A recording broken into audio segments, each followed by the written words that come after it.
आज हम आगे बढ़ेंगे और आज हम राम से के साथ नई नई बातों को जानेंगे। और उसके पहले हम एक छोटा सा मेडिटेशन करेंगे ताकि हम जो भी टीचिंग्स हैं उनको फोकस होके अंदर अपने उतार सकें, आत्मसात कर सकें। Over to you Swati. Thank you for the meditation. सुप्रभात साथियों, I hope each one of you is rested well. So let us begin with the meditation by taking a few deep breaths, nice and long, slow and gentle. A few deep breaths now, in and out, in and out. I close my eyes if I wish. Taking another deep breath in and out, I relax myself. I now look deep within the center of my heart and find a tiny pinpoint of brilliant golden light, which is luminous, pure, and beautiful. It is the very center of my love and healing energy. As I watch this little sparkle of light, it begins to pulsate, grow, and now fills my heart. I allow it to move through my body from the top of my head to the tip of my toes, right through the tips of my fingers. My inner self is now glowing with this beautiful luminous light. As this light pulsates within my inner being, I invoke the energies of the divine. This ray of divine energy helps me to alchemize, transform, and transcend evil in all its form. As the luminous light touches my head, it stills all thoughts and helps me to go deeper within my inner stillness. And in this inner silence, answers are heard. I relax my eyes, my jaws, and I feel peace settling in every core and pore of my body. I let the energy circulate within my body, releasing any tension, any baggage that I carry, flowing down to the base of my spine to bring me mastery of my instincts or to transform everything that weighs me down. This light goes down my sacred zone, my legs, my knees, down to the tip of my toes. I feel the energy circulating, releasing all blockages in my advancement, and it rises up again and reaches my stomach, and I feel the muscles of my stomach relaxing as the soothing energy helps me to release all the undigested ideas and infusing the stomach with its golden light. Into this golden light, all negative emotions are transformed into positive, constructive emotions.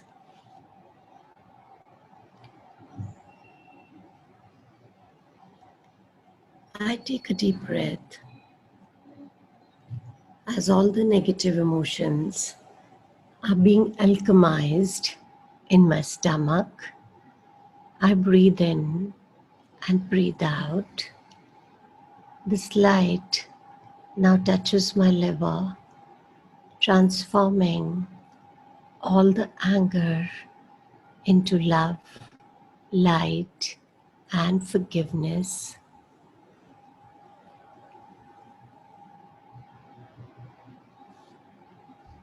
The golden ray of light now touches my heart, and all emotions are alchemized to pure, loving thoughts and feelings. I keep breathing while the alchemy inside my heart is taking place. This luminous ray rises to my shoulders and goes down my arms and elbows, down to the tip of my fingers, balancing my givings and receivings. I see the light circulating in my entire body. With every breath that I take, I am getting healthier and healthier. The light and vibration of the divine energy is clearing any and all blockages. All the negatives that the body has retained are now being cleared.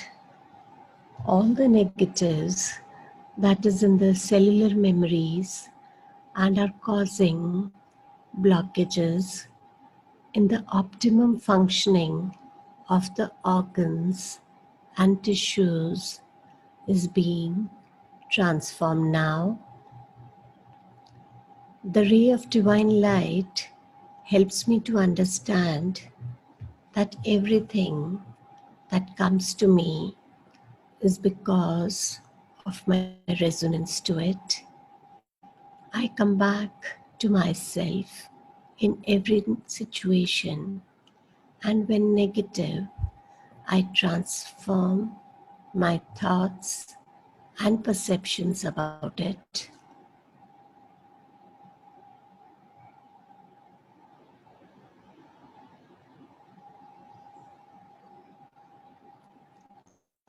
I let go of images, if any, bowing down to the spiritual alchemy this divine energy brings to my being, and I come back to the here and now, happier, healthier, lighter.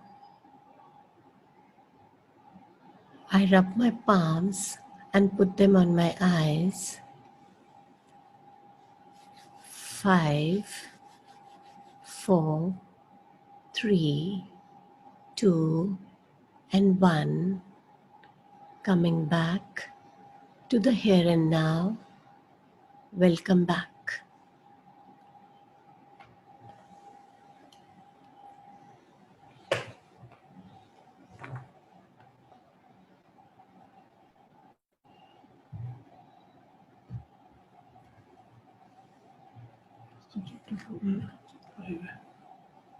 Namaskar. Thank you very much, Swati, for that absolutely divine meditation. Anurag, would you like to say something and then we can begin? First, welcome to everyone. And we start, Ram. Right. So yesterday, if you realize, we had a small technical glitch. So we changed the Zoom ID. Here is a request to all of you. Those of your friends who you had forwarded the Zoom ID to, please send it to them so that they can participate in the program. Let us begin by invoking the blessings of Krishna. Om Namo Bhagavate Vasudevaya.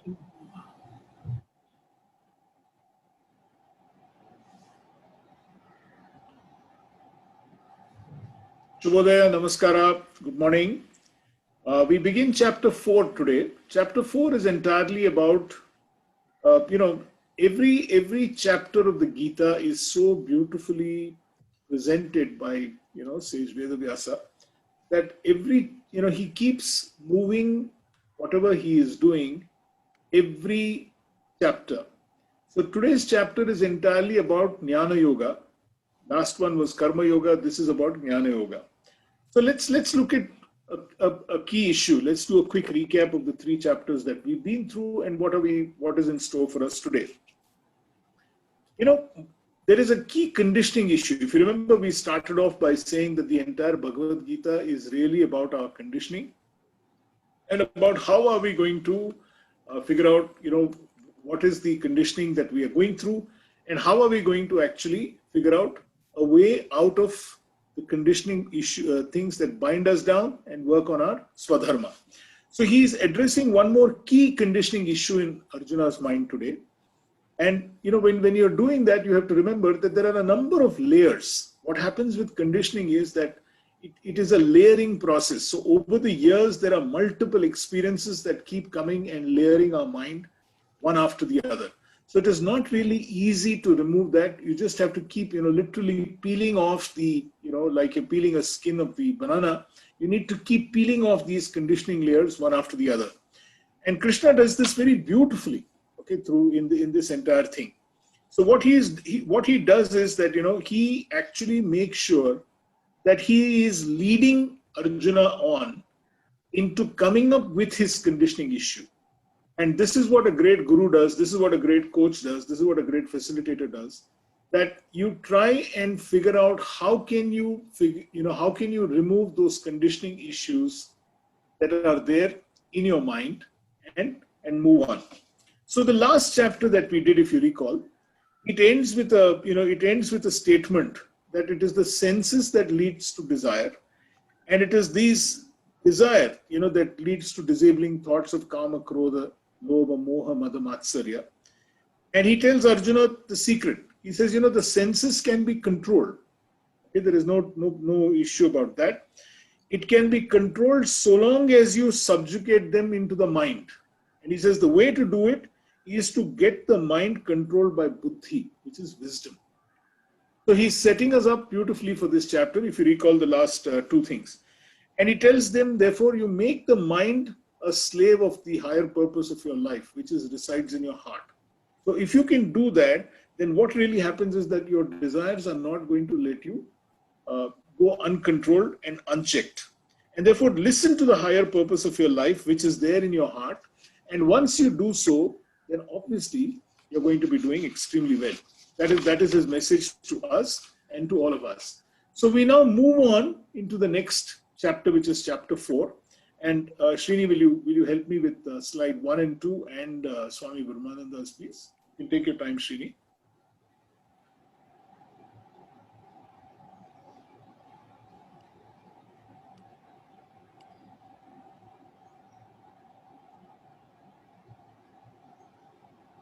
अथ चतुर्थोऽध्यायः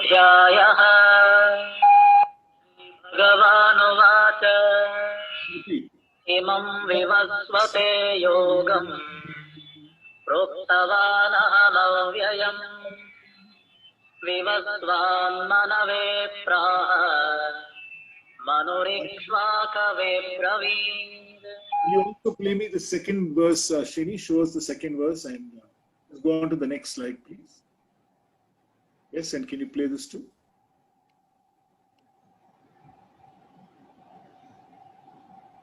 एवं परम्परा प्राप्तम् इमं राजर्षयो विदुः सकाले नेह महता योगो नष्टः. Now here, if you read both these stanzas 1 and 2 together, what he is telling Arjuna now is this, that he says, Arjuna, I taught this eternal wisdom. I taught this eternal wisdom first to the sun, Vivasvat. Okay? And the sun then taught this to Manu. And Manu, this is the seventh Manu in a line, which is Shraddhadi. And he taught this finally to Ishwaku.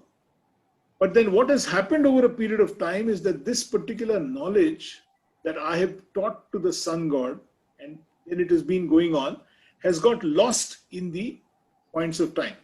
Now, this is also a challenge that most of us have. Okay? And this is the beauty of this entire wisdom that we are, that we all of us are used to. In the accumulated repositories of our mind, all that you need to know is already there. And that is what he is trying to tell Arjuna right now, that look, I taught this to sun, I taught this to, Vivashvat, which is the meaning of, which is another word for the sun god. And this is a knowledge that has been done. Now here is the point. Okay. Where is this knowledge gone? Where is this wisdom gone and got lost? If you recall in chapter 2, when we did chapter 2 in verse 38, he talks about the fact that, this knowledge that was there gets crowded, like the fire is clouded by smoke, like the fetus in the womb, like a mirror by dust. Okay. This particular knowledge, this particular wisdom that I have taught gets completely covered by man's experiences. So whenever we hear something new, we always think, ye to humne suna hai. Where does that thing come from? The fact is that this is actually coming from the repositories of the mind. So the mind that we've got is an extremely powerful, it's like a supercomputer that we've got out there. And it is in this supercomputer that all these memories are actually stored right there in the mind, okay, waiting for us to rediscover these particular stuff. So he goes on, and obviously, when you make a statement like this to Arjuna, that I taught this to the sun, and then the sun taught this to Manu, and Manu taught this to Ishwaku, Arjuna naturally will ask a question saying, and this is the beauty of Krishna, that he is getting Arjuna to start questioning Krishna, and in the process removing those conditioning that is there in his mind. And Arjuna naturally asks a question in verse 4, which we are not doing right now. But he asks him a question saying, just a minute, boss. You are telling me that you taught this to the sun, but then you were born much later. So how is it that you are teaching this to, you've taught this to, the sun god? I mean, some kind of confusion out here, Krishna. How does this work? I mean, in what way have you taught this earlier to the sun god? I mean, can you tell us this? And this is when, Arjuna, Krishna, really helps Arjuna recalibrate his entire mindset. So, whenever you hear something, okay, you need to figure out that there must be a deeper meaning to what you're hearing. And this is something which is so very, very important. Okay. And Krishna tells him this, that listen, Arjuna, let me tell you one thing. I have seen many, many births before. I think yesterday we dealt with this in just in a passing way. And he tells him in verse 5 and 6 in this particular chapter, I have seen many, many births before, and so have you. The problem is that I remember, maybe you don't. And Krishna in chapters, in the verse 5 and 6 of this particular chapter, brings back to the discussion to, chapter 2 in verses 11 to 30, when he talks about the imperishability of the Atman and the glory of the Atman, and how the soul actually never dies, and how the soul keeps moving from one body to another body with the accumulated karma that the soul has actually got. So the point is here, that we have all been born with a higher purpose. There is a huge higher purpose in our lives. Some of us take a little time to discover that. Some of us discover that pretty early. But the fact is that we've got to convince ourselves that within each of one of us, there is a beautiful higher purpose that is waiting to be discovered, that is waiting to express itself, that the world is waiting for, that it is this Svadharma that we have, that the world is waiting for. And we need to figure out a way of how can we actually make sure that this particular Svadharma that we've got is something that is going to come out and manifest itself and give free rein too. The challenge that we have really from a conditioning perspective is this. There are multiple stakeholders in our life. When we are young, we've got parents. Now they've got a particular, stake in our life. Our parents want us to be this, they want us to be that, they want us to, they want us to become, have a good job, they want us to get married, and they've got their own, stake in our life. Our teachers have their stake. They want you to be a good student. They want you to excel in the studies that they're talking about. When you start working, you want to be, your employer wants you to be a very diligent employee, and so on and so forth. In all these, satisfying these multiple stakeholders in our life, somehow, sometimes we tend to forget what is our Svadharma. And therefore, it is very important for us to rediscover what is our Svadharma and how can we go ahead. So Srini, with your help, can you share with us two stanzas, stanza number 7 and stanza number 8, where this whole concept is very beautifully explained by Krishna.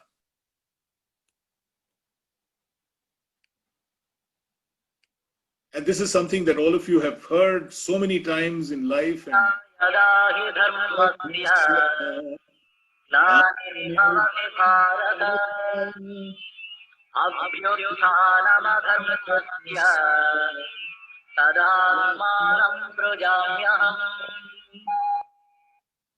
will you also go to stanza 8 and then we'll come back for Anurag's translation?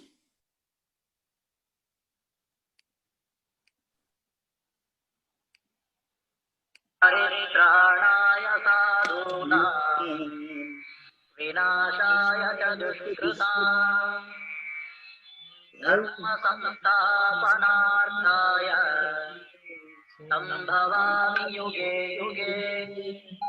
Vinny, can you show us slide 7 again, please? Yes, Anurag, will you read out the Hindi translation for us?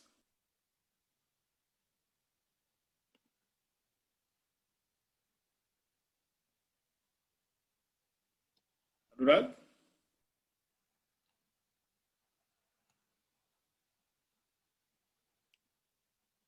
One second, I think he's muted. I'll unmute him one more time. 1 second. Anurag, you can unmute yourself now.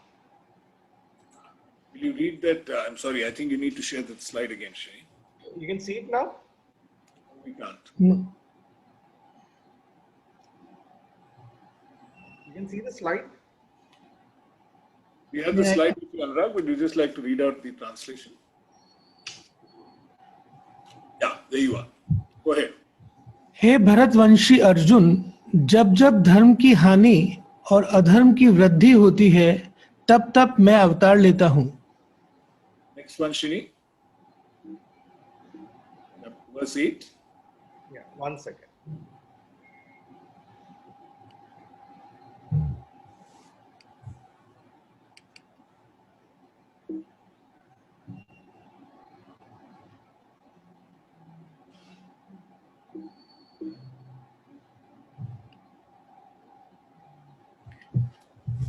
साधकों के संताप को हटाने, दुष्करों का नाश करने और धर्म को स्थापित करने के लिए मैं समय समय पर अवतरित होता रहता हूँ. Wonderful. Shini? Yeah. So here is there are two ways that you can look at this particular stanza. Okay? One way of looking at it, which is the conventional way, is that look, whenever there is a decline in dharma, then God will appear. And he will take an avatar, and he will try and share with us on what is going to be how he can re-establish dharma. But I have a slightly different way of looking at this. When you are working on your Svadharma, okay, and if you recall, Svadharma is the definition is that doing the action that you need to perform, which will create happiness for you, ecosystem, for your family, for the whole world. That is the whole concept of Svadharma. So when you are actually working on your Svadharma in life, there are times, if you recall in the last chapter, we said that there are times when the 6 ways of getting derailed from that particular path. And the 6 ways are your Kama, Krodha, Lobha, Mada, Moha, Matsarya. It is these that can come in the way and derail you from your part of your Svadharma.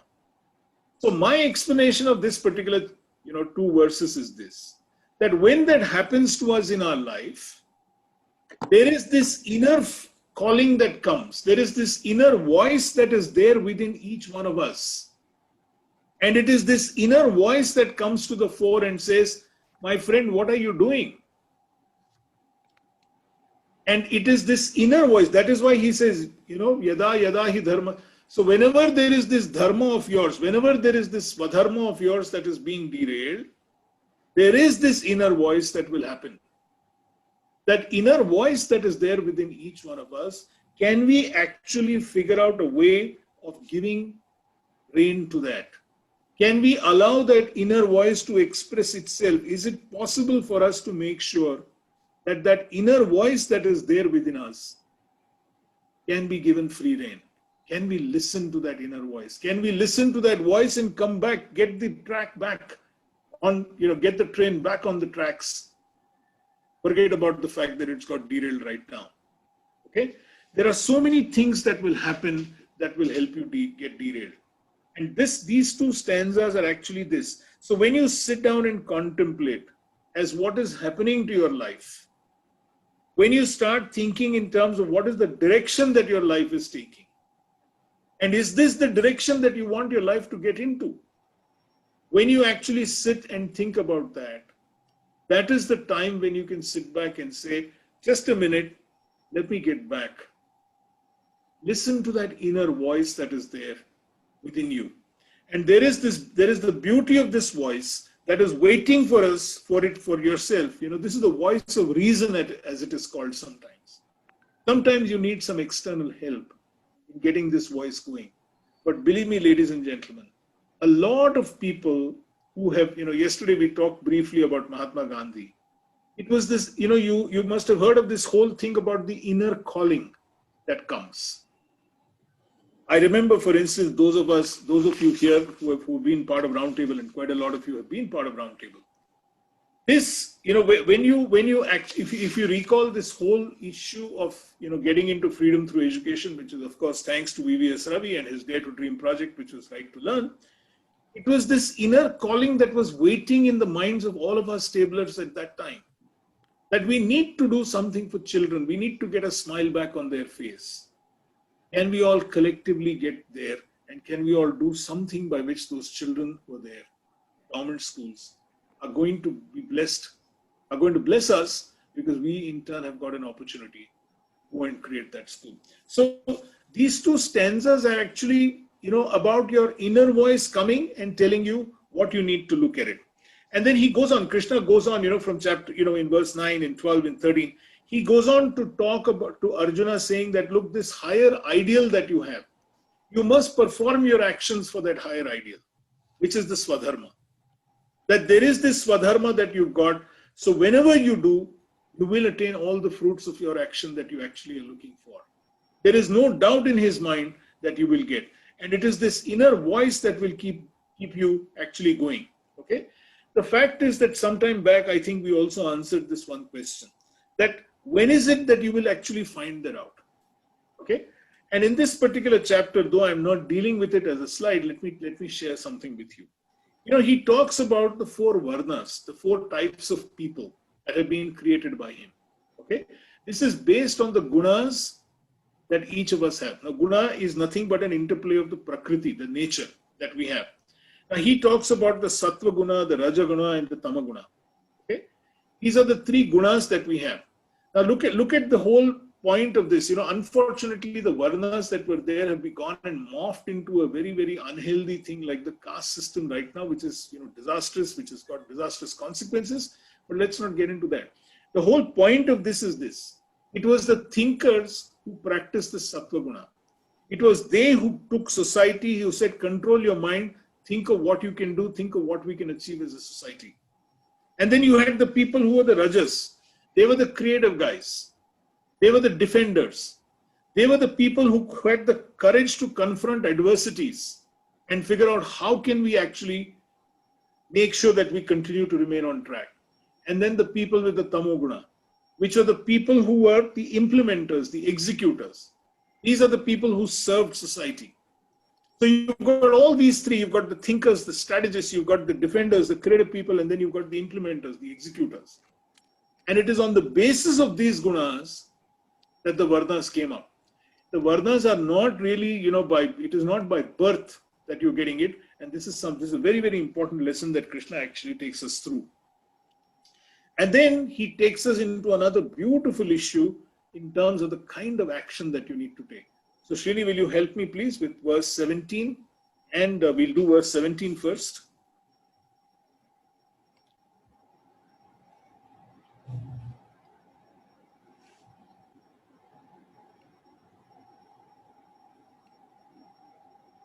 कर्मणो ह्यपि बोद्धव्यम् बोद्धव्यश्च विकर्मणः अकर्मणश्च बोद्धव्यम् गहना कर्मणो गतिः.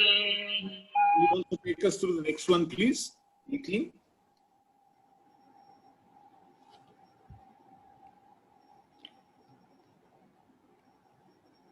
कर्मण्यकर्मयः पश्येत् अकर्मणि च कर्मयः स बुद्धिमान् मनुष्येषु स युक्तः कृष्णकर्मकृत्.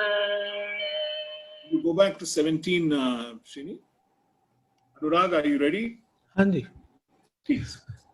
कर्म, विपरीत कर्म और अकर्म को भी समझना चाहिए, क्योंकि कर्मों की गति बहुत गूढ़ है. Right. And then 18.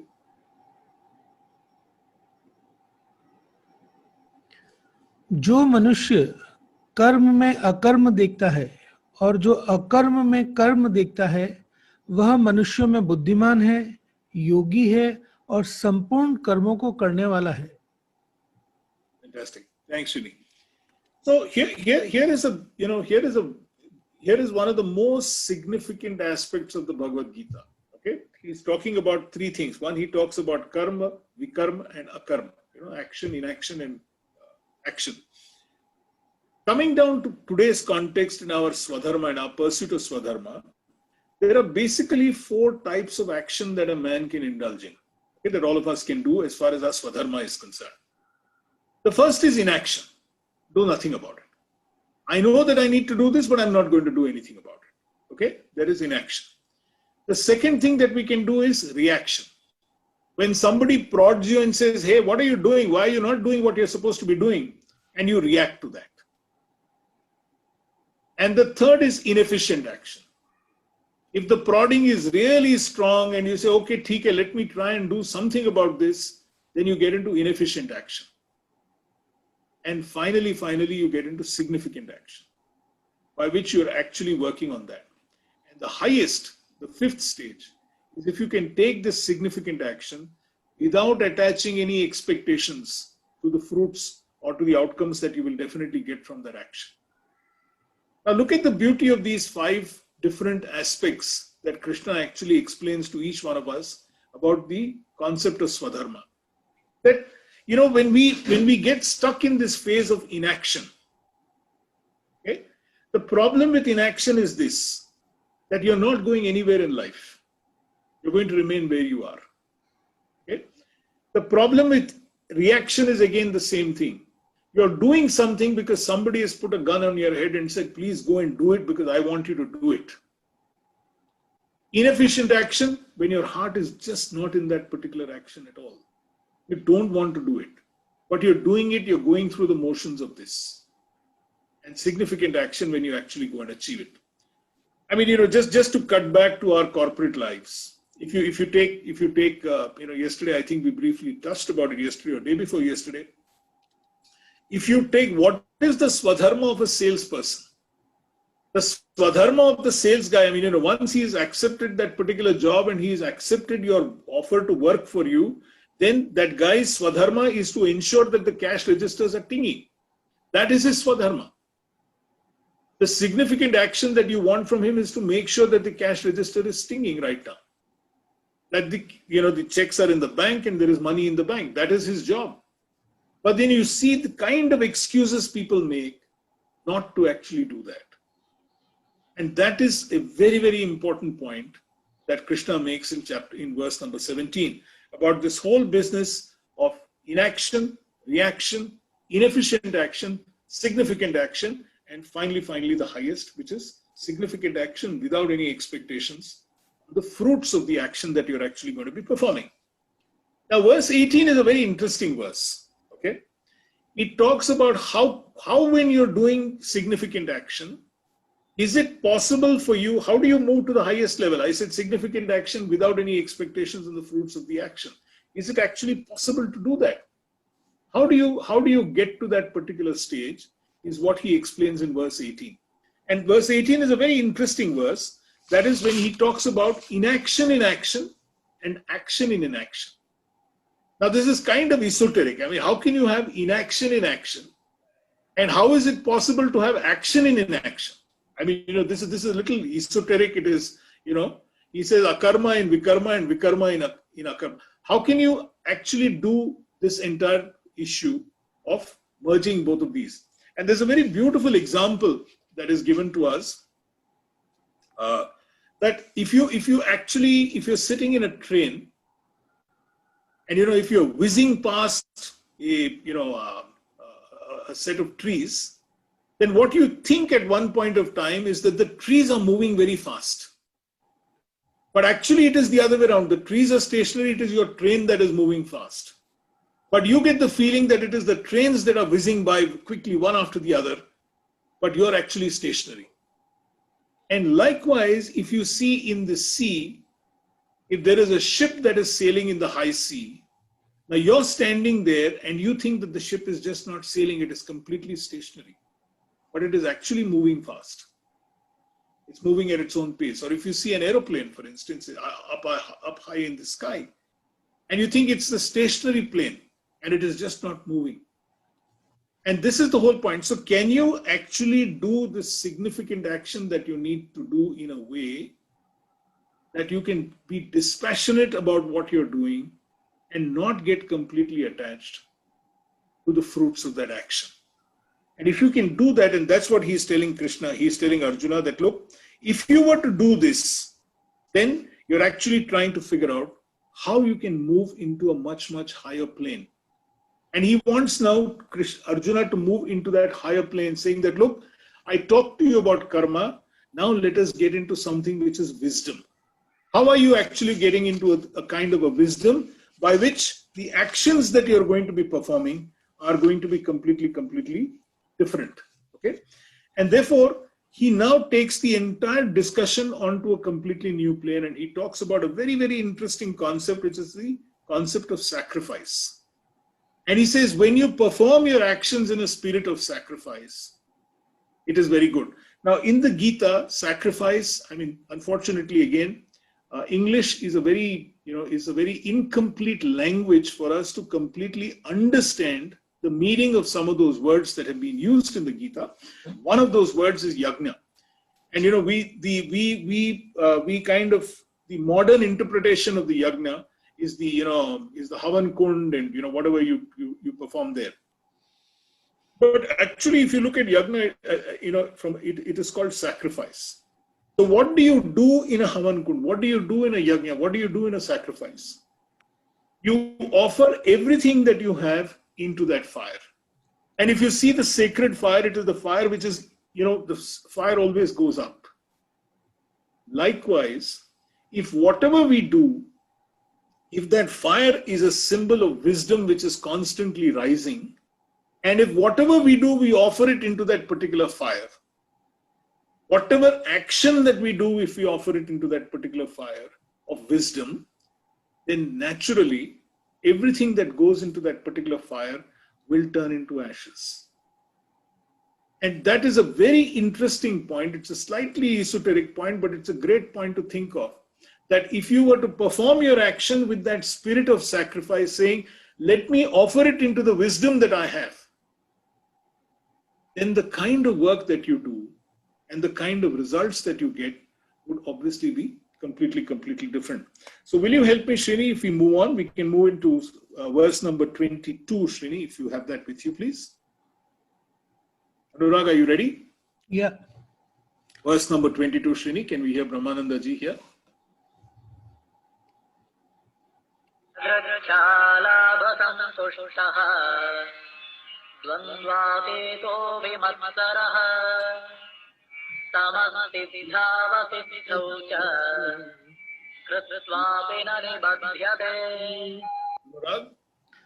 जो कर्म योगी फल की इच्छा के बिना अपने आप जो कुछ मिल जाए उसमें संतुष्ट रहता है और जो ईर्ष्या से रहित, द्वंद्वों से अतीत तथा सिद्धि और असिद्धि में सम है, वह कर्म करते हुए भी उससे नहीं बनता. So, he is now taking this whole thing into a different level altogether. So what Krishna is doing now to Arjuna is that saying that, look, whenever you're doing, so, obviously the question is fine, but how do I do this in a spirit of sacrifice? So if you can sacrifice whatever you're doing to the wisdom that you do, the fire that rages within you, which is the fire of wisdom which is within each one of us, then the kind of work that you're going to be doing is completely different.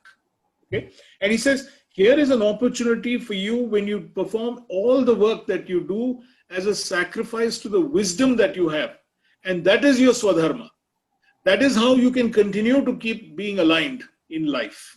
If you recall at the beginning, he says, don't get derailed from what you've got. And he comes back to this and he says, perform this in a way that this is something that you're doing as a sacrifice to the wisdom that you have. So each of us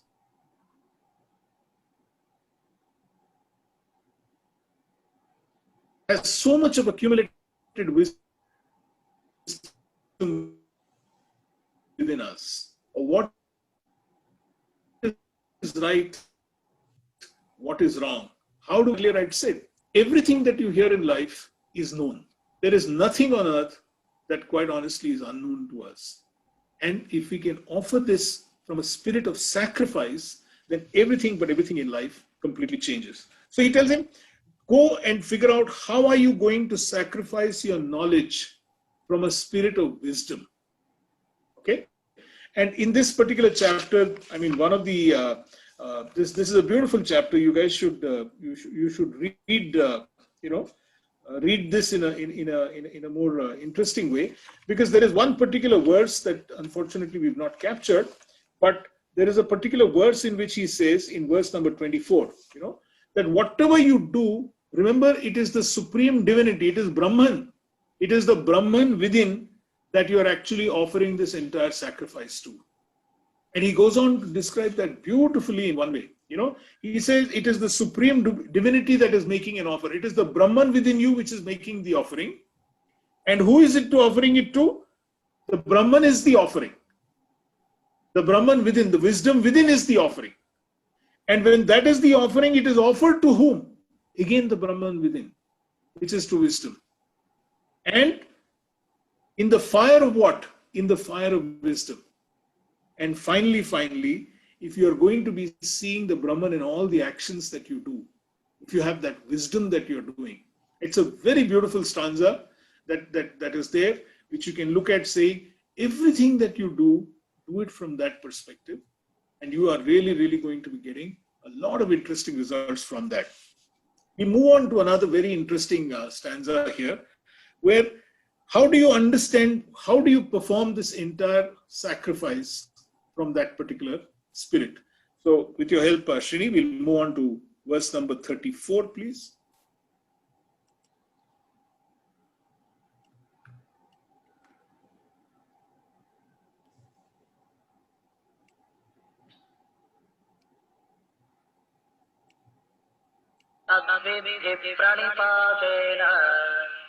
परिप्रश्नेन सेवया उपदेक्ष्यन्ति ते ज्ञानम् ज्ञानिनः तत्त्वदर्शिनः.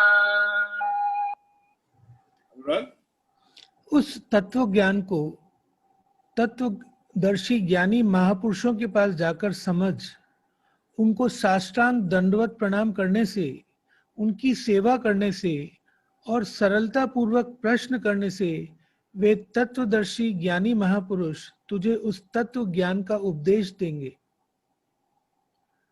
So, just before this, I said, if you were to completely change the dynamics, I mean, why are you doing what you're doing? Because there is this Brahman within, and that is the object of the sacrifice. You're sacrificing everything. So how do you do this? You do this by offering your knowledge, the wisdom that you have. Everything that you do, you offer it as a sacrifice to that particular wisdom that is there within you, to that Brahman within you.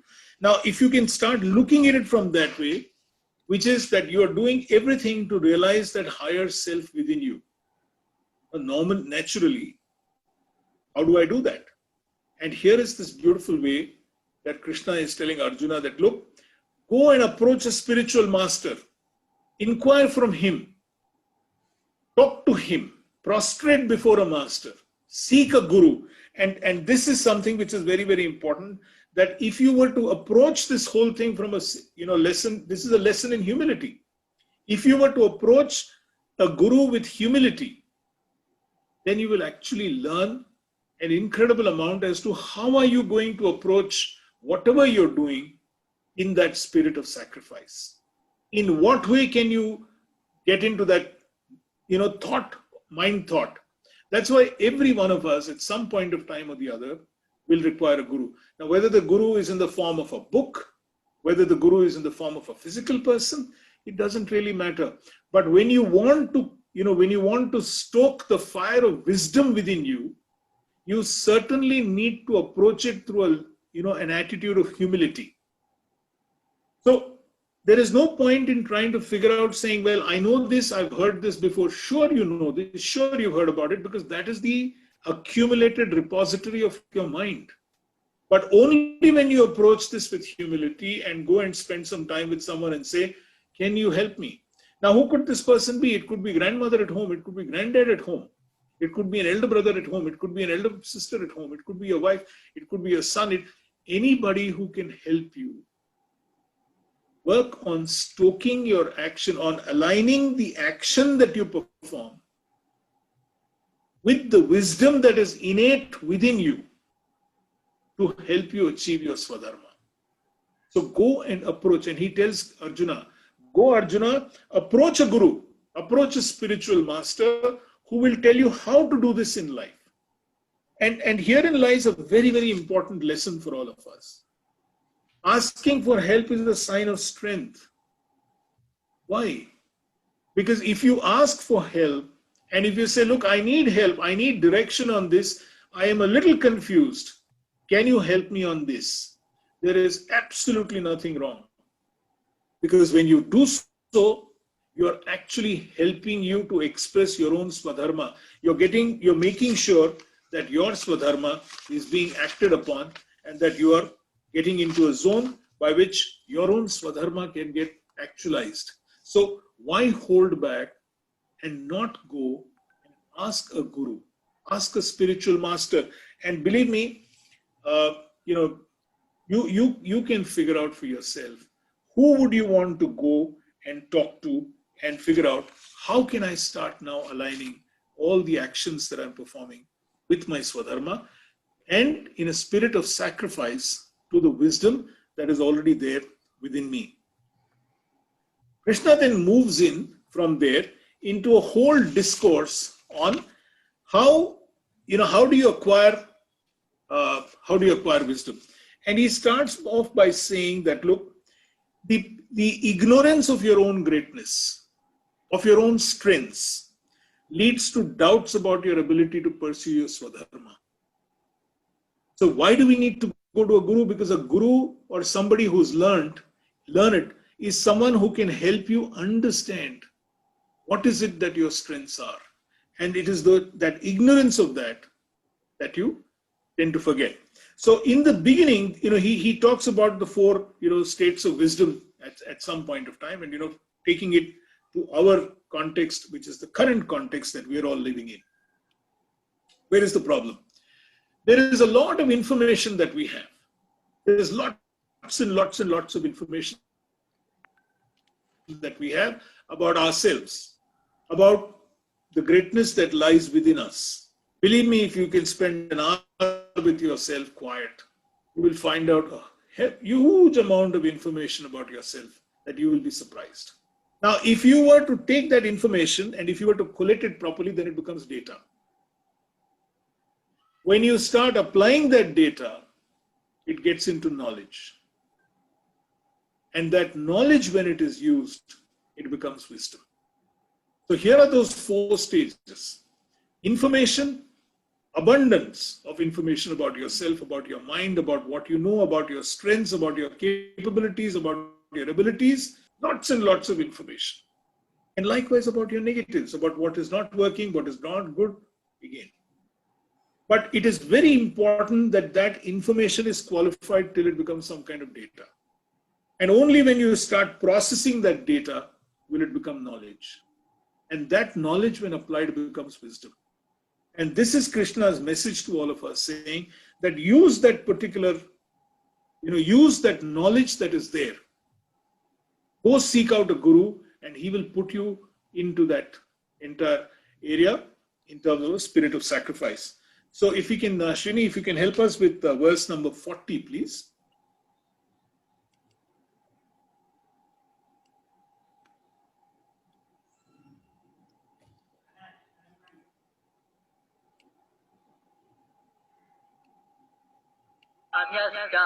अन्यस्याश्रद्धधानस्य संशयात्मा विनश्यति नायं लोकोऽस्ति न परः न सुखं संशयात्मनः।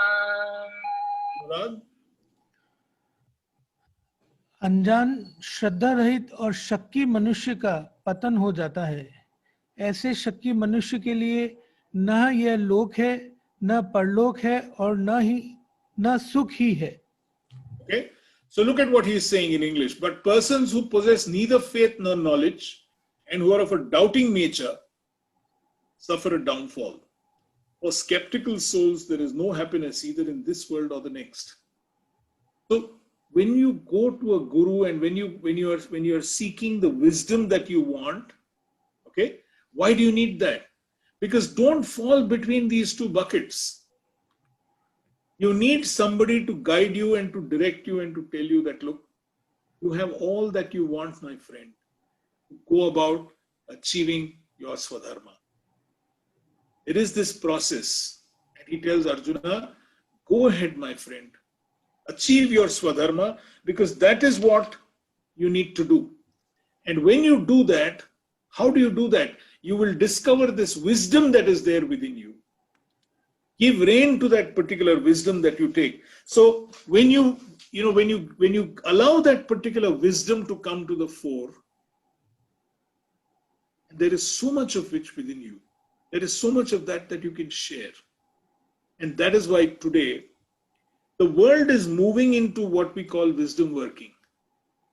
And it is the wisdom worker that is the most important asset today for any organization. So if we can channelize this whole thing into becoming wisdom workers, and we've just been through how do you actually do that? That you approach a guru, because if you're with doubt, only if you go and get that wisdom to the fore, then any doubts that we have about can we do it, should we do it, will we do it, how to do it, you will slowly but surely get out of all of that. And that is that wisdom that you need to bring in so that you move away from inaction, reaction, inefficient action into a zone of significant action. And when you move into that zone of significant action, then your Svadharma becomes so simple, so easy. And this is the wisdom that we require. And he ends this particular chapter, Srini, with the next stanza, please, verse number 42, if you can help me with that.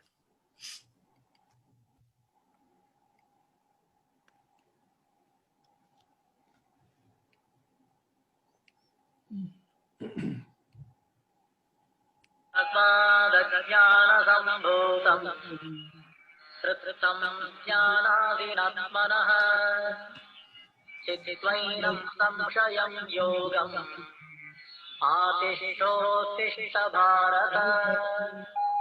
Quran? इसलिए हे भरतवंशी अर्जुन, हृदय में स्थित इस अज्ञान से उत्पन्न अपने संशय का ज्ञान रूप तलवार से काट कर के योग में स्थित हो जा और युद्ध के लिए खड़ा हो जा। Okay.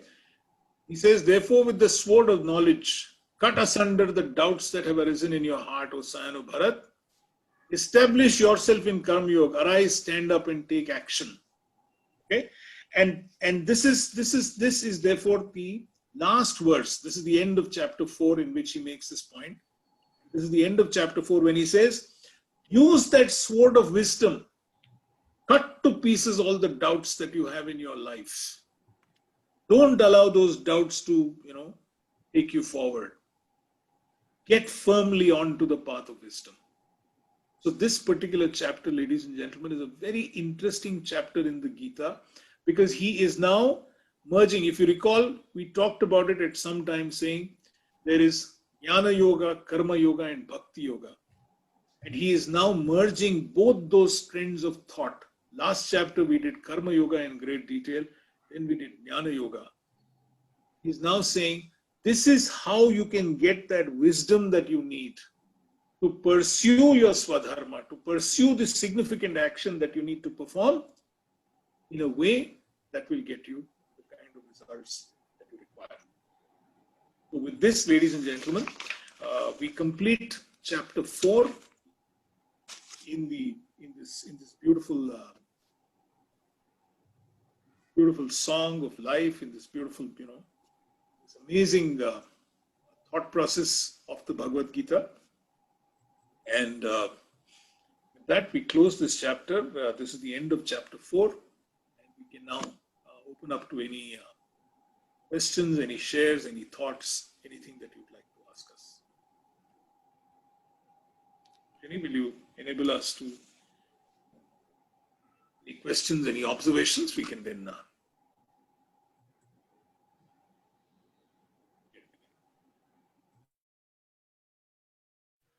Now everyone can unmute themselves while talking. Ram, I have a question. You're muted, Ram. You could unmute. Yeah, sorry.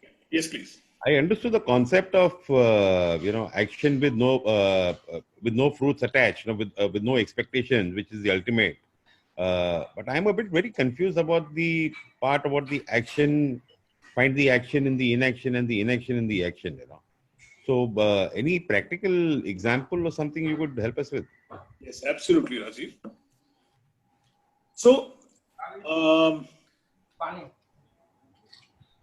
you run a very fine. I'll give you your own example, Rajiv. Okay, yeah. You run a beautiful bakery, right? I mean, fantastic facility that you have, and I must still taste those cakes one day, Rajiv. But anyway, now when your chef is creating that entire masterpiece, Rajiv. Okay. When your chef is creating that entire masterpiece, at that point of time, the creation that is coming up in front of her or him, can you be completely dispassionate? Of course, it's going to have a lovely kid cutting that cake. Of course, the kid is going to eat that cake. Of course, the family is going to enjoy the cake. There's so many things that are going to happen to that particular cake, Rajiv. But can you get so dispassionate about, when you're placing that cherry on top of that cake at that point of time, can you just focus on putting that cherry there? So there is a lot of action that is happening, okay?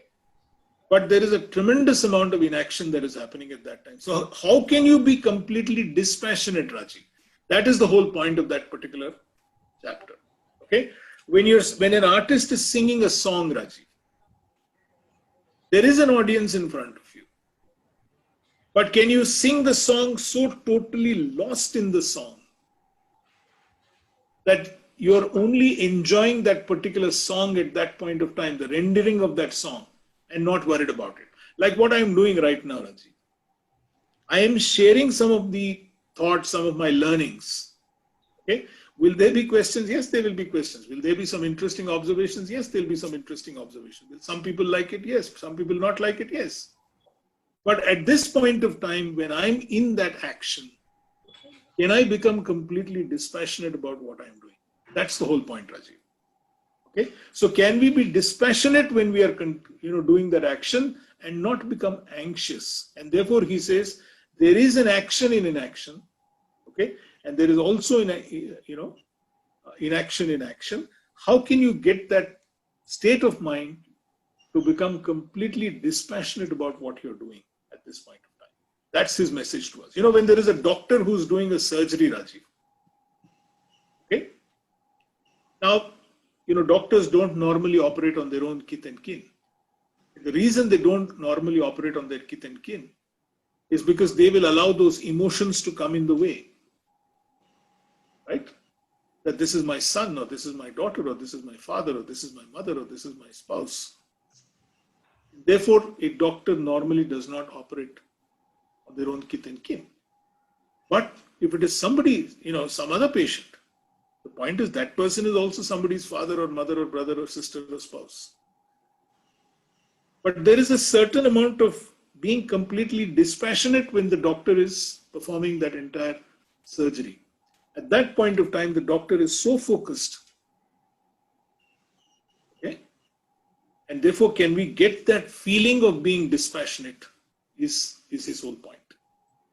Would this mean, Ram, that any action that you do or any karma that you do, it should be devoid of emotion or above emotion completely?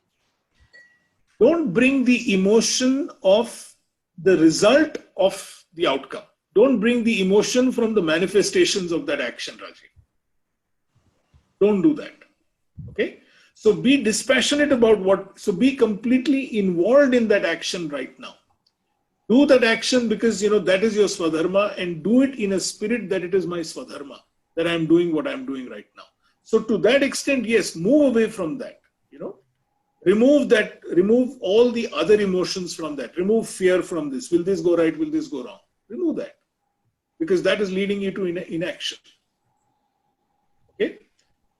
Or remove again that there may be a reward, there may be some praise, there may be some, some kind of a reaction, adverse or positive or whatever it is. Remove all of that away from your mind and perform that action at that point in time. Sorry, I'm just taking some more time. Please. But now, for example, now when I look at it from a working perspective point of view, so as a businessman, when you're sitting down and doing your business, normally they say that whenever you're doing business, you should not do, you should always do business with no emotions attached. But in the process of sitting down and doing business, your Svadharma here is that the company has to perform well, and I have to make sure that it's not in the red and it is always making money. So in the process, if I remove the emotional connect with whether it is with the employee or it is the people who are working or with the vendors who are working, and I look at it specifically from a business point of view and I run it, probably I will make money.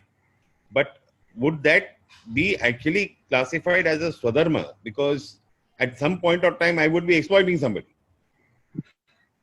But then, how is that your Svadharma, Rajiv? Because if you're using a word like I'm exploiting someone, then obviously you're making somebody unhappy at that point of time, right?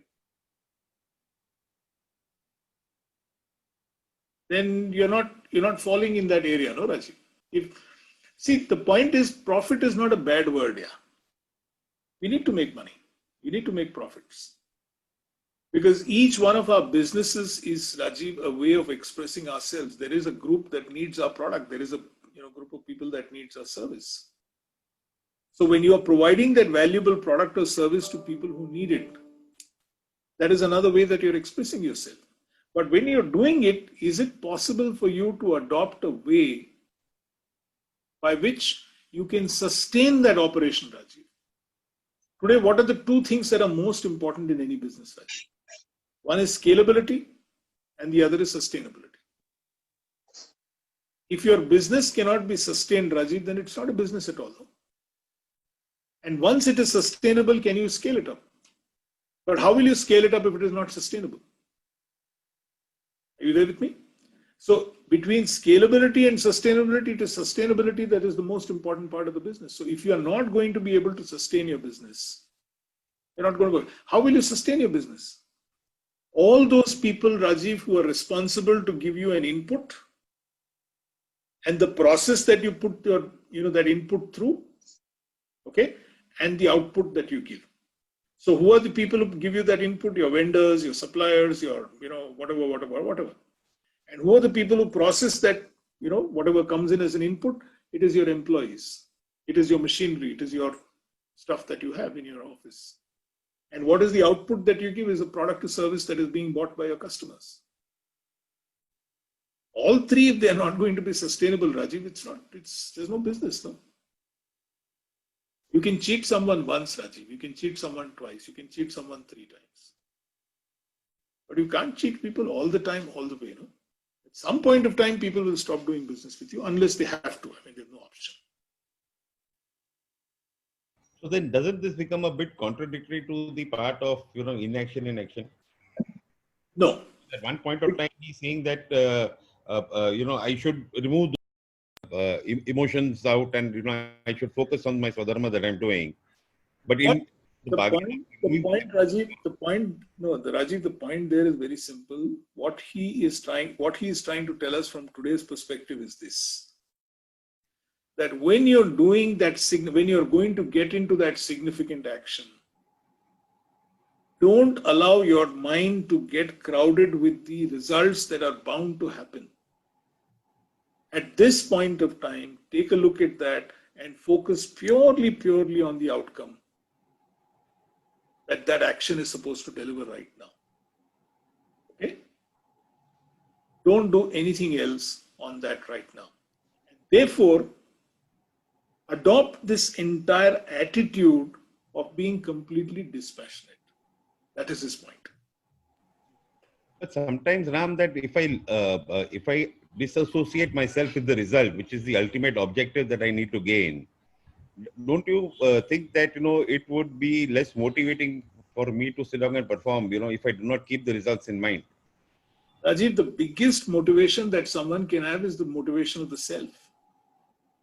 It is the self-motivation that is far more important. It's the creation that is coming up in front of you and the joy that you get from that particular creation, which is the biggest motivation in life, Rajiv. Okay? Now, that creation of yours will meet with a reception. There is no doubt about it. People will talk and say that, wow, that cake is a fantastic cake, yeah. Okay? Or in my case, that talk is a great talk. There will be a reaction, 100%. Okay? And there is a certain motivation of that too. But right now, focus your energy on making sure that the outcome of the action that you're doing, the significant action that you're doing right now, is of the highest order. It's something that gives you a tremendous amount of happiness. If you can continuously keep making this, and if in a day, Rajiv, what happens really is that, a day is a series of multiple transactions, Rajiv. Can every transaction be like this? It's a good thing to aspire for that. Okay? It's a good thing. But can every transaction actually be like this? I don't know. I don't think so. Okay? That's being realistic, right? But if we can start making out of 10 transactions in a day, if we can do 2 like this, if we can start doing 3 like this, if we can start doing 4 like this, it is better than 0, no, Rajiv? Can all 10 be like that? Well, that's utopia. I hope so. But may not work like that. How does one disassociate oneself, with this feeling? Like now, for example, see, a human being like a father, I would give love to my children because I would want love back from my children. Yeah. So there is an expectation. Yeah, but then that's the problem, right? See, because any individual, even amongst 2 friends, see, if I extend a friendship towards the person, is because I'm getting the friendship back from the person. So there is an expectation. No, I'm glad you asked this question, Rajiv, and I'm very happy that you did. But the moment there is an expectation somewhere, no, Rajiv, then the next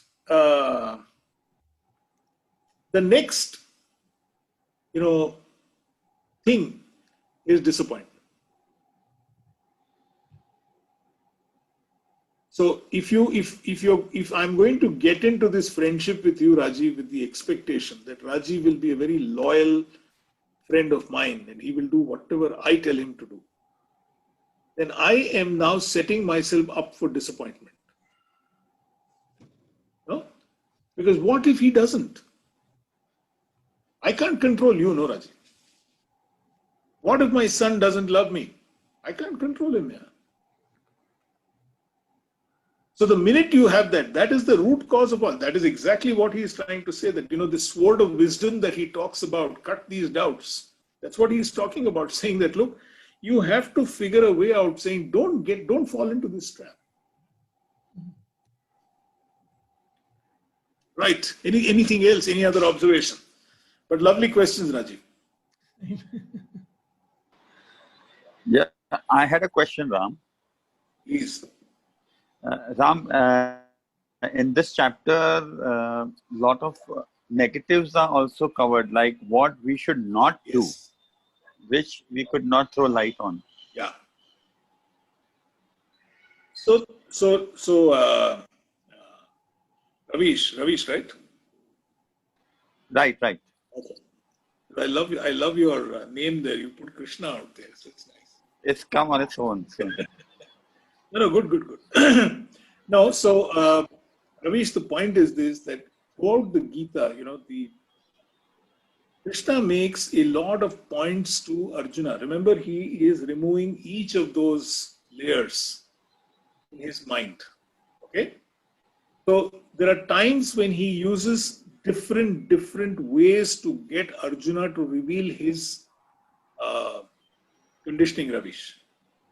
So sometimes what he is doing actually in the Gita, when you read it, is that he is setting Arjuna up to ask questions to him.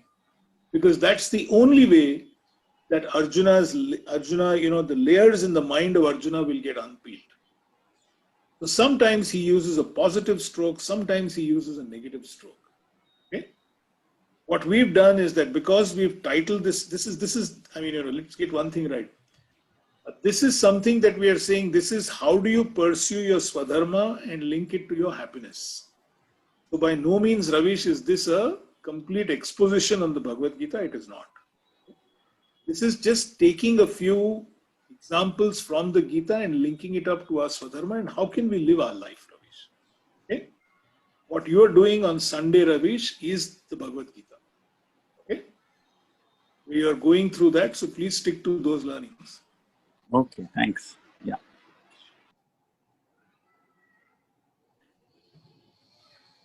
Right. Any other observation? Any other thought? Anything else that people would like to share?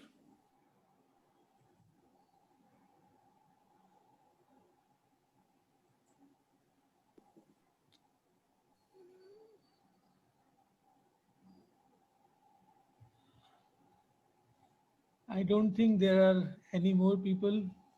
No more questions. Oh, my friend Vikrant, how are you silent today? I'm just. Where are you from, Vikrant?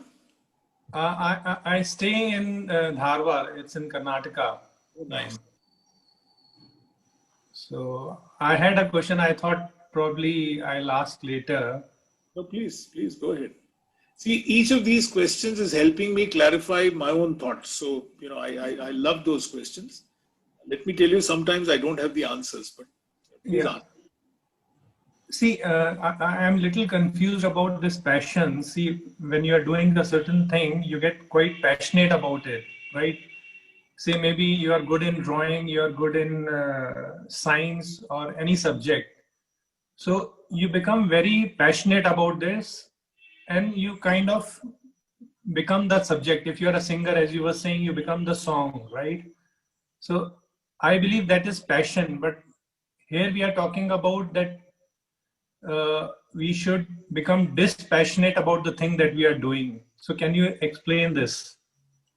So, be passionate about the action that you're performing, Vikrant. If you're a singer, what do you do? I'm sorry, let me just try and bring it into context of I have an engineering background, and we have a manufacturing company. Fantastic, fantastic. So you're into manufacturing. You produce. You're responsible for some particular product that you produce. When you're getting into that particular, see, one of the biggest challenges that we have is that why don't we pursue our Svadharma, whatever is our Svadharma? Okay? Why don't we pursue our Svadharma? Why do we allow ourselves to get derailed?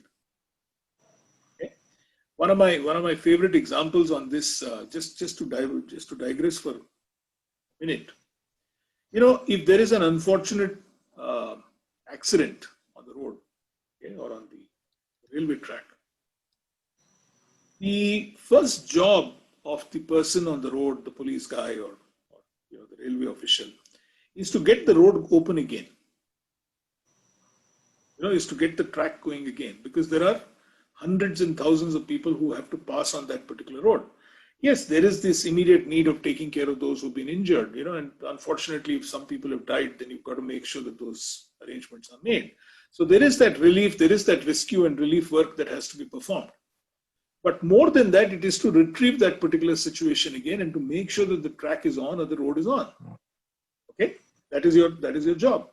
So likewise, when you're into manufacturing some product or when you're doing whatever it is, when you're on your path of your Svadharma, you will get derailed. There will be obstacles that will come in your way, and there'll be serious obstacles that will come in your way.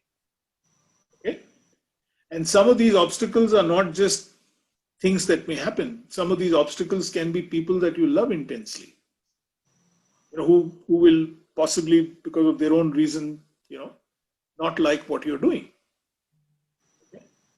So the point is, how do you get back onto the track? What is your rate of retrieval?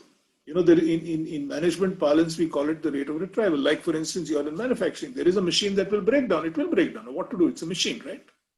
Despite the best of your maintenance, despite the best of your preventive maintenance, that machine will break down because it's a machine. It's supposed to break down. I mean, the guy who's working on that particular machine will do something wrong. I mean, he'll press some wrong button somewhere and the machine will break down. It's bound to happen.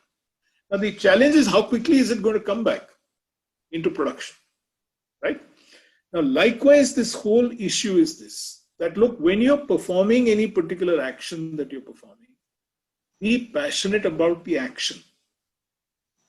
Don't let the outcomes that are happening or the manifestations of the outcomes that will happen, don't get passionate about that. That's the whole point. Okay? So if your machine breaks down right now, the job is to go and get that machine up and running. Now, the manifestations of the machine breaking down would be an inquiry, why this happened, what happened, who was responsible. Bound to happen. No? That has to happen because that's a learning experience. But are you going to approach it as a learning experience? Or are you going to approach it as a blaming experience? Okay?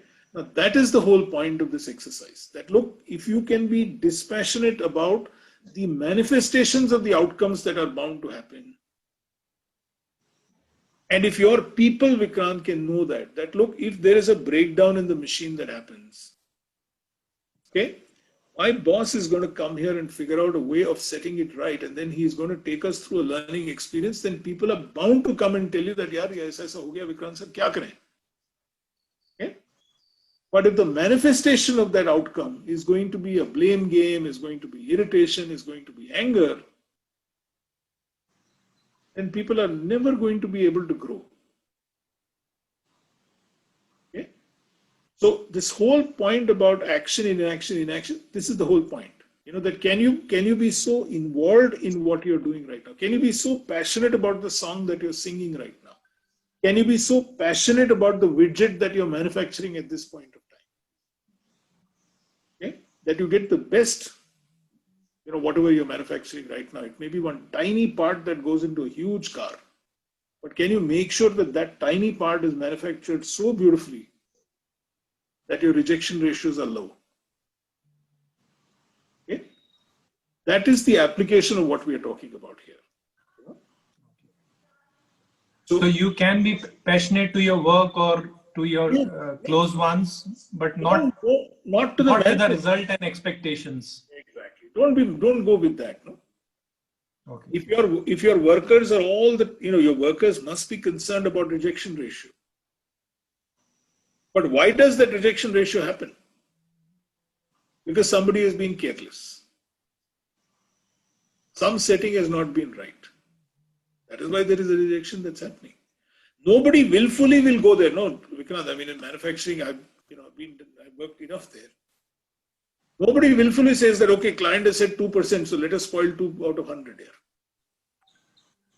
Nobody goes with that. I mean, it happens because somebody somewhere has not done what he is supposed to be doing the way he ought to be doing it, right? Nobody says 2% is acceptable, let us go with it. So that's the whole point of this. That can you work in a way that you are so involved in what you're doing at this point of time, and don't get carried away by the manifestations of that action.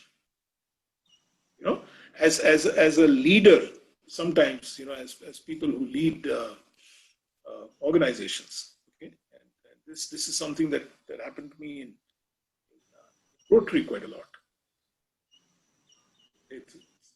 I come from the Rotary Club of Bangalore, which is a very, very old club.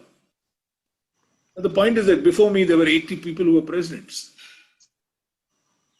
Each of them is a different guy. I'm a different guy. Now, if I am going to completely tie myself up to the manifestations of the outcomes that will happen from my action, then I will never be able to lead that organization.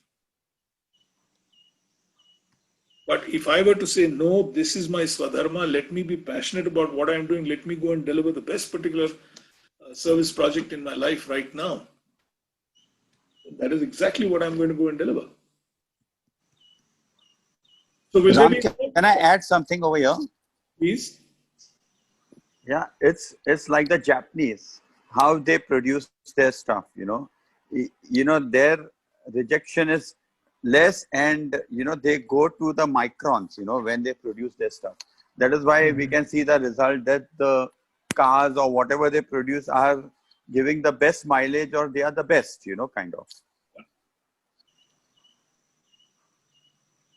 Absolutely. Any other shares? I think we've got another 5 minutes. Yes. Yes, Rahul, go ahead, my friend. This was one of the best sessions that I've had in the last 4 days. It's cleared a lot of cobwebs.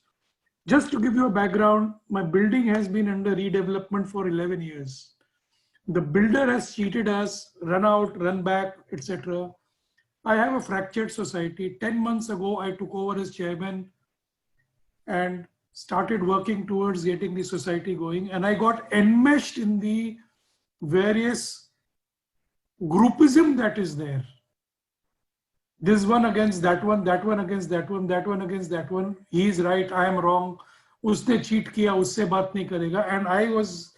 And a series of events that happened over the last 2 days have left me very disturbed. In fact, today's meditation by Swati also, I could not concentrate till I heard this. And now my focus is very clear. I know exactly what I have to do now, and I'm going to take it up. Thank you so much. And I'm going to take this offline with you later in the day sometime as I get the time. Yeah. Thank you so much. This has been an absolute wonderful, wonderful experience today. Thank you so much. Wonderful, sir. So happy to hear that.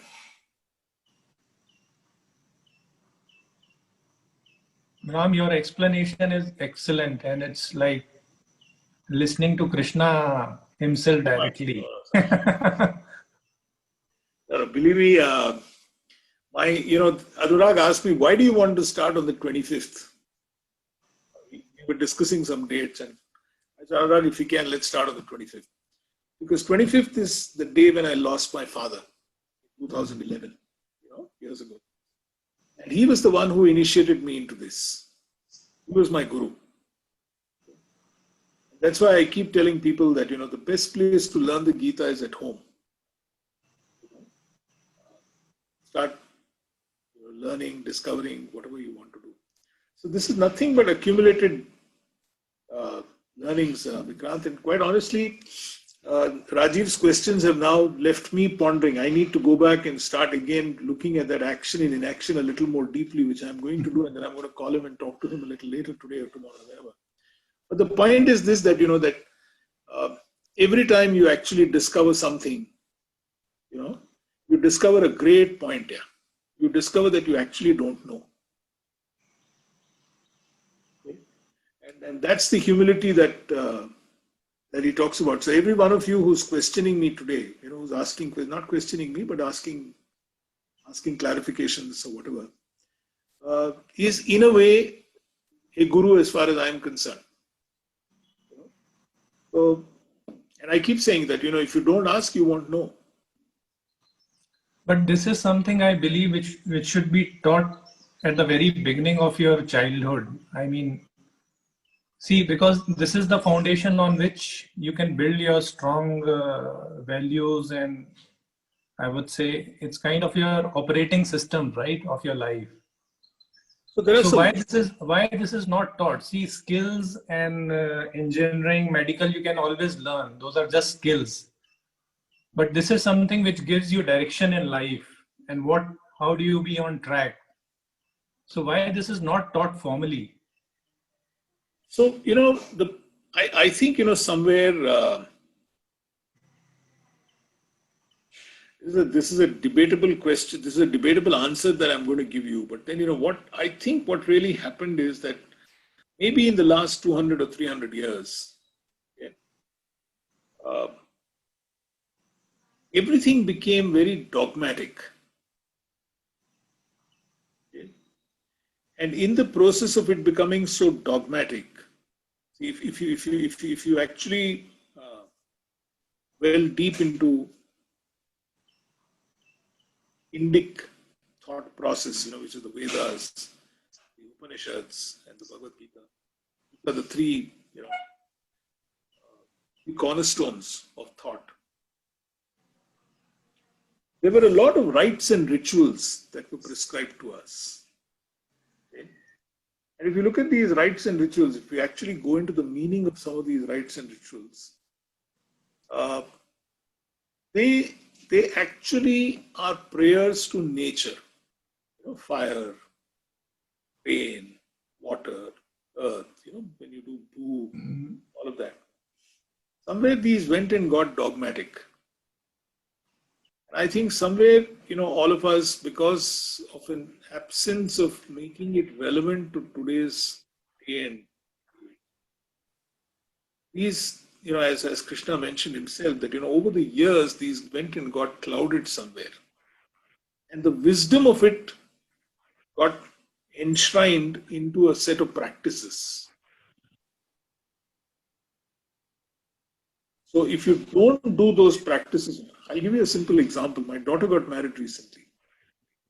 And as part of one of the rituals, she married a gentleman of Irish descent, very sweet, who went through all the Arya Samaj rituals that we asked him to go through. Now, there is, as part of the rituals, there is this whole thing of going and seeing the North Star. Okay? So you go, now this is at 11:30 in the morning. Now, where is the North Star at 11:30 in the morning? Now, most of the times, when our marriages took place in the old days, it used to be in the night. So why do you show the North Star to someone? Because the North Star literally never moves. It's the constant. It is always there at the same place. That's why in the old days, when you used to go from point A to point B, in the night when you stopped your caravan, you aligned it to the North Star. So that the next day morning when you got up, you knew which way is east, which way is west, which way is south, which way is north. We had no compass those days. But there is a meaning to that, no? But now, where is the North Star? There is no North Star at 11:30 in the morning, right? But then you're going through that whole motion of wanting to show you that North Star. But it is also a good opportunity for, the boy to put his arm around the girl and, to take her chin and show it that way and, show the North Star. So it's an interesting, but then that whole meaning, the wisdom of that has been forgotten. And we are left only with a ritual. I think that is what has happened to the Gita also. But there are some wonderful books. If you guys want, anybody can write to me. I'll share them with you. There are some wonderful books of Gita for the children, written in the form of a storybook, with the wisdom captured. Okay? There's some very, very fine books. Right, sir, Anurag, sir. Yes, Ram, you can share in the WhatsApp group the details of Yeah, Bhagavad Gita books for children. Will do. And even for us also, जहाँ सरल simple language में गीता को explain किया गया है. So for the beginners, that would be a very nice. Yeah, there are lots of books, Anurag. I mean, And also, if you get answers for Rajiv ji's question. Yes, I will. I will research that tonight, and I'll try and see if we can do something about it. I just sum it up for you, or probably what I am looking at is relationships. If you don't expect that is one of the aspects which we need to learn and practice. Rajiv, you also saying कि friendship hai, so then what do? We expect. So I can understand in the relationships, but then when he goes to business and then says कि I will employ 100 people and I would not expect them to come to the shop floor and perform their duties, तो वो भी एक चीज समझने वाली है. So maybe if you have these kind of clarity. Let me correct you on that, Rajiv. Let me correct you on that. When you join as an employee somewhere, you're obviously given some KRAs. Okay? And when you accept those KRAs, that becomes your Svadharma. Okay? And you're supposed to deliver on that, yeah. So that is an expectation which is very clearly told to you, no? Look, you're a sales guy, you're supposed to make 20 calls a day, you're supposed to close 3 sales a day, you're supposed to get in 1 lakh a day, whatever it is. You're a machine operator, you're supposed to come at 8 o'clock in the morning, you're supposed to work on your machine, you're supposed to work in such a way that there are 0 defects, etc., etc., etc., etc. If you're a purchase guy. So once you accept an employment, then there are some KRAs that you also accept. And to deliver those KRAs is your Svadharma. So there is no gunjaish on that subject, Rajiv. No way. Okay? What is Krishna telling us? He's saying that, look, so long as you are going to work on that outcome that you're supposed to deliver, yeah. So if you're a sales guy, make the best presentation possible right now to the customer sitting in front of you. Don't think of the customer who's coming in at 12 o'clock to meet you. Now, this customer may be a 1 rupee customer, that 12 o'clock customer may be a 1 lakh customer, doesn't matter. But right now, that 1 rupee customer deserves the best of your attention. Now, come on, go ahead and do that. Okay? That is your Svadharma. So there's no question about that. See, what are we talking about? We are saying, what is this whole concept of KRA or KPI or MBO, whatever it is that management experts use? All of this is that, right? That look, here are the outcomes that we're going to measure you on day-to-day basis, boss. And you need to deliver this on a day-to-day basis. These are the outcomes that are expected from you. Now, a series of these outcomes, Rajiv, will make your quarterly sale or your half-yearly sale or your yearly sale, right? Your job is to figure out how are you going to deliver on the outcome of the day. Now, please, for God's sake, deliver that. You leave the rest of it to somebody else. That's the whole point. So if I'm working in my organization, all my people are very clearly defined, like in any other organization, have very clearly defined KRAs. And that's the only thing that I'm going to be asking them about. Correct? I'll tell you one of the other problems that we have. Okay? You are supposed to, a sales guy is supposed to deliver X or Y or Z, okay, on a daily basis or whatever it is that you agreed to. He is doing everything but that. Right? He is like one Don Quixote, taking his sword of wisdom and fighting all battles that he is not supposed to fight. Now, who asked you to go and pay the electricity bill, yeah? Why are you doing that? Okay? So, this is a beautiful way of aligning the job that you're doing and the way you ought to be doing it. Okay? So yeah, there is no way that you can, you can work for someone and say, okay, I don't expect any result from you. No. There is an outcome that you are going to be measured against every day. Let's work on those outcomes. Okay? That's why I think to Pankaj, I mentioned that to him. This is a daily outcome that you need to track yourself against. Okay? The results of these series of outcomes will be at the end of a quarter. Let's not worry about the quarter here. Let's worry about what we're going to do tomorrow. Yeah, so imbibe, and also, I don't know how you motivate them to imbibe. Yeah, because see, again, as I was telling Vikrant, the manifestations of the outcome is entirely in your hands, the way you deal with that outcome. Whether that outcome is a positive outcome or a negative outcome, how are you going to be dealing with that? Okay? That will determine how much your people will go and work on those outcomes. You're going to allow yourself to get angry and upset and whatever, if there is a negative outcome, then you have a problem there. Okay? If you're overly positive and you're going to make them sit on your head, that's another problem out there. The way you do it is very, very good. Right, Anurag, with your permission, can we close today's program with a small prayer? Yes, please. Yeah. Okay. Om Namo Bhagavate Vasudevaya. Thank you for being with us. Thank you.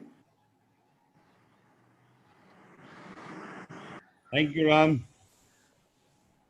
Thank you, Ram. Thank you so Thank you, much. everyone. Thank you, For being with everybody. us. See you Thank you, Ram. Thank you. Thank you, Ram. And please Thank do me a favor. Please do me a favor. Those of you, we've changed this particular link today. Please do share it with your friends who you forwarded it. You may have missed it today for whatever. Don't share. Okay. Yeah? Thank you, Ram. All right. Thanks. Thank you so much. Please see you a little later. Bye-bye. Thank you, Ramji. Thank you, Anurag.